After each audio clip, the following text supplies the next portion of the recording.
औज़ुबिल्लाहिमिनश्शैतानिर्रजीम बिस्मिल्लाहिर्रहमानिर्रहीम वल अस्र इन्नल इंसाना लफ़ी खुस्र इल्लल्लज़ीना आमनू व अमिलुस्सालिहात व तवासौ बिल हक़्क़ि व तवासौ बिस्सब्र।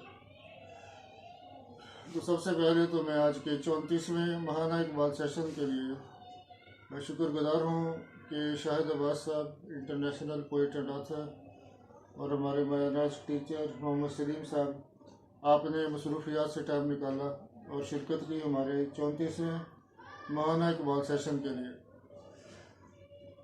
तो आज हकीम साहब मौजूद नहीं है यहाँ पर, तो उनकी गैर मौजूदगी से ज़ाहिर हमें खुद बोलना पड़ेगा।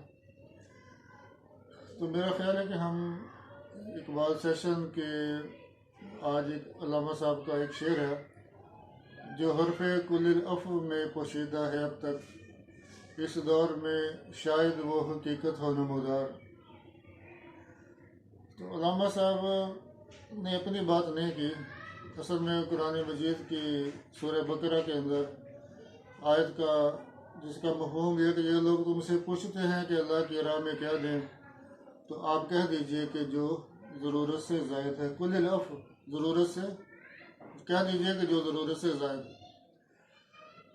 अब यहाँ जो हम अपने हालात देखते हैं इस्लामी माशियात के, इस्लाम के इस माशरे के अंदर, कि हमारे तो मकानों के मकान बने जा रहे हैं कि दूसरा तीसरा चौथा पाँचवा बैंक बैलेंस बढ़ते चले जा रहे हैं।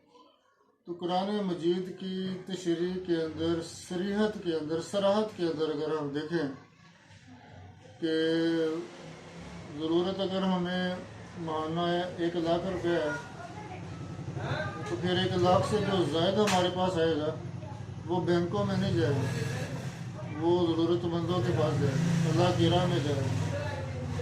और अगर हमारे पास एक मकान की ज़रूरत है, 10 कमरों वाले मकान की ज़रूरत है, 10 कमरों वाले मकान के बाद जो उसके बाद मज़ीद जो हम मकान बनाएंगे वो गलत होगा और वो सरीहन कुरान मजीद के असूलों की खिलाफवर्जी होगी।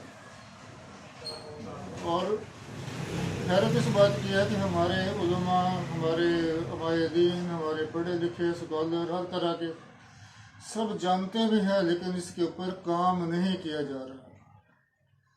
अब आप देखें नबी पाक सल्लल्लाहु अलैहि वसल्लम की ज़िंदगी, लक़द काना लकुम फ़ी रसूलिल्लाहि उस्वतुन हसना, तो वहाँ हमारे लिए नबी पाक सल्लल्लाहु अलैहि वसल्लम ने क्या महल बनाए थे, क्या चीज़ें जमा करके रखी थी। तो फ़क्र जो नबी पाक सल्लल्लाहु अलैहि वसल्लम की ज़िंदगी का खासा था,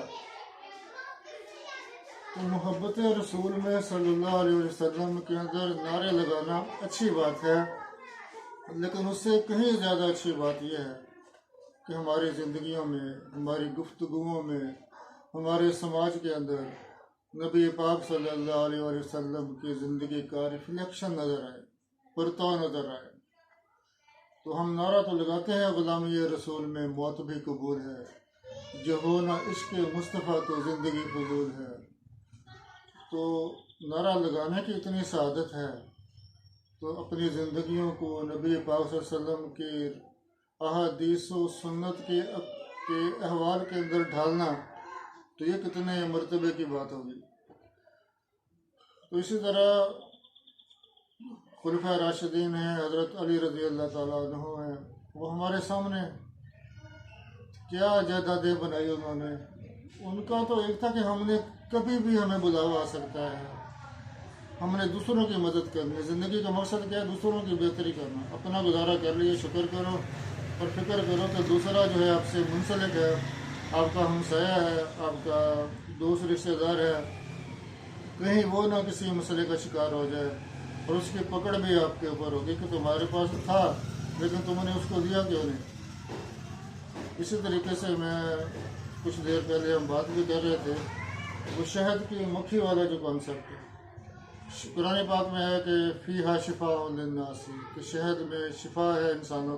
कुरान मजीद शिफा है, इसी तरह शहद भी शिफा है। शहद खाना भी शिफा है, no doubt, there is no denying the fact.